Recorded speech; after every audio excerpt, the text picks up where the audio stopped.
Welcome to The Explainer. You know, if you look back at 1993 and someone told you that a scrappy little company making graphics cards for video games would eventually control the world's most valuable resource, you'd probably think they were completely crazy. But today, it's not data, it's not oil, it's GPUs. And crazy enough, one single company controls the vast majority of that supply. So today, we're going to dive deep into the exact playbook NVIDIA used to basically become the foundation of the whole AI revolution. Okay, 80%. Let's just sit with that staggering number for a second. That is NVIDIA's estimated control over the entire AI GPU market. Think about the sheer magnitude of that. We're not talking about some slight competitive edge here. We're talking about absolute, overwhelming dominance in a multi-trillion-dollar industry. Analysts are literally calling it the new gold. From self-driving cars to advanced robotics and massive language models like ChatGPT, this one metric just perfectly shows how one company made itself the absolute backbone of our modern tech world. Jensen Huang calls this the biggest AI infrastructure project in history, and honestly, he's not exaggerating. The sheer epic scale of these multi-gigawatt deployments they're building right now with partners like OpenAI, it signals a massive paradigm shift. We're way past the days of software just quietly running in the background of our phones. We are now talking about constructing massive industrial-scale AI factories. These are towering data centers designed to do exactly one thing: literally convert massive amounts of raw electricity into AI tokens. It's an entirely new economic model, and it's happening at a scale that's just breathtaking.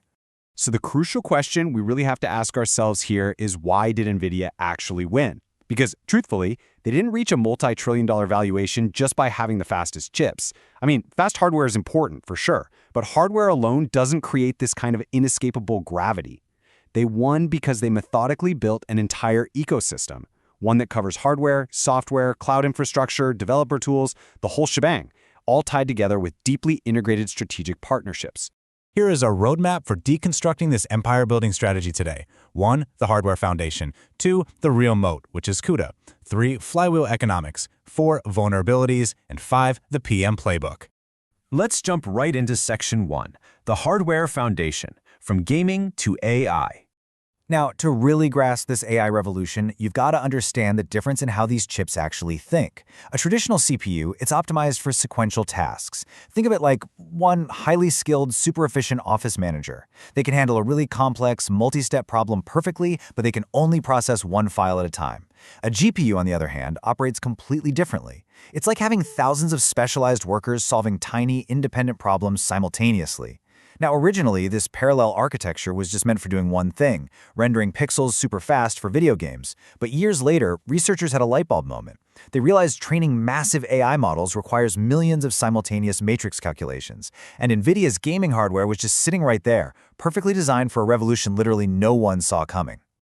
All right, moving to Section 2, the real moat, the software trap. Because here is the actual secret weapon. Most people think NVIDIA is fundamentally a chip company. Actually, scratch that, they aren't. They're an ecosystem company. And to understand their true dominance, we have to look at CUDA. This is NVIDIA's proprietary software platform that lets developers efficiently program those complex GPUs. And here's why this is absolutely crucial. Parallel processors are notoriously difficult to code for. You have to break tasks down across thousands of cores, manage memory incredibly carefully, sync everything up. It used to be a total nightmare for researchers. But NVIDIA saw this early. They built CUDA to bridge that gap, making it super simple for developers to harness all that computing power. By doing this years before the AI boom even started, they effectively became the foundational operating system for AI, spinning this incredibly powerful sticky web. And this software advantage creates a pretty much irreversible trap, capturing developers entirely within NVIDIA's tools. It's very much like Apple or Microsoft's historical lock-ins. It basically happens in 3 steps. Step 1. Developers learn and build their complex AI models directly on CUDA, simply because it's the most mature, easy-to-use platform out there. Step 2, as they build, their entire infrastructure becomes deeply dependent on those specific proprietary libraries. And Step 3, well, that's where the trap snaps shut. Even if a competitor like AMD or Intel releases a chip that's technically faster or cheaper, those developers just can't easily switch. Rewriting years of deep infrastructure code away from CUDA, it's insanely expensive, time-consuming, and risky. The switching costs are literally prohibitive. The trap is fully sprung, and competitors are locked out. Okay, on to Section 3, Flywheel Economics, Monetizing the Ecosystem. So how do they turn this developer lock-in into billions of dollars? Well, NVIDIA evolved from a simple chipmaker to an all-encompassing enterprise platform. They monetize every single layer of the AI factory. They're not just selling you the data center GPU anymore. Nope. They sell you the advanced networking systems to link thousands of GPUs together perfectly. They sell full-stack AI clusters. They sell cloud services, simulation tools, enterprise AI frameworks. By owning the full stack, they capture value at literally every single touchpoint, transforming from a hardware vendor into the all-in-one operating system for enterprise AI. And this creates this fascinating, self-sustaining economic engine. I mean, it is pure empire-level strategy. NVIDIA frequently acts almost like a venture capital firm, right? They invest heavily in promising AI startups and emerging cloud providers. And what do those well-funded startups immediately need to grow their models? Massive compute power. So they take that funding and turn right around to buy NVIDIA GPUs.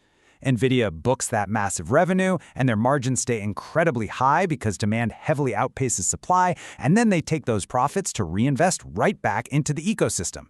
This cycle basically guarantees their partners keep generating massive demand, spinning the economic flywheel faster and faster.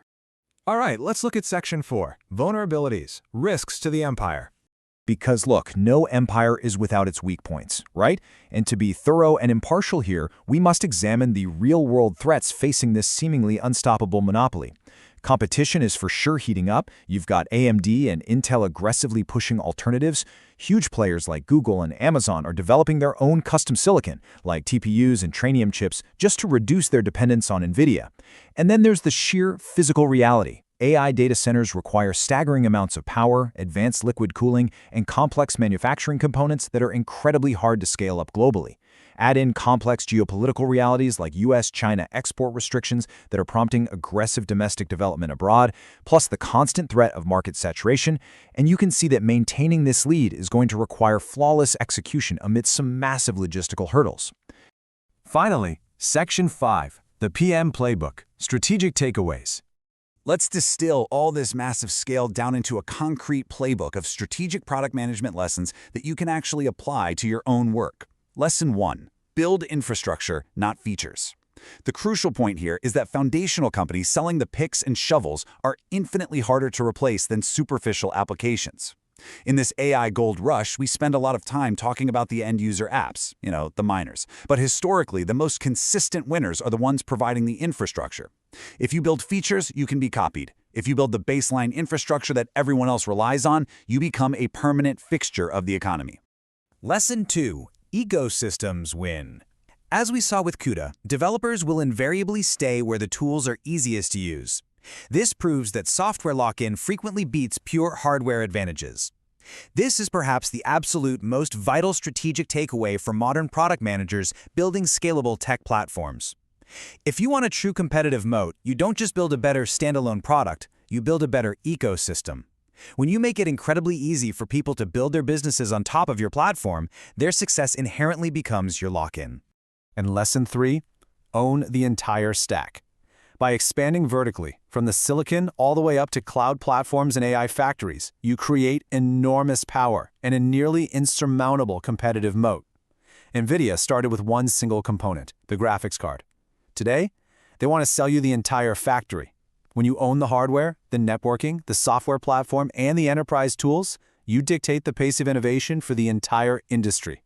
So I'm going to leave you with a stark final question to ponder.